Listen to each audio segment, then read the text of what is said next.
काहीच हलणार नाही. त्यामुळं बाहेर आहेत, नीट राहा, व्यवस्थित कामं करा, गुन्हेगारीकडे परत जायला नको. लक्षात येते का? हमालीकर चालतंय, कुठेही लेबर काम केलं चालतंय, पण इज्जतीनं 2 पैसे कमवून जगा. दुसऱ्याला त्रास देऊन जगण्याची गरज नाही. बाहेर काम करायला, रोजगाराला भरपूर काम आहेत. फालतू धंदे करण्याची गरज नाही. लक्षात येते का? कायदेशीर जे काय आहे आपल्याकडं, कायदेशीर मार्गाने चालायचं.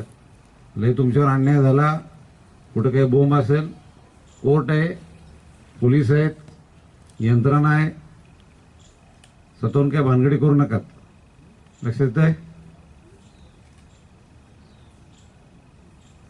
कुणी आपल्या हद्दीमध्ये करत असेल, लोकल पोलिसांना माहिती द्यायची, प्रामाणिकपणे माहिती द्या. ठीक आहे? तुम्ही परत विकायचा प्रयत्न करू नका. परत विकलं, दुसऱ्या गुन्ह्यामध्ये अडकले, परत आतमध्ये जाणार, राहिलं सायला विषय तिकडंच. लक्षात आलंय?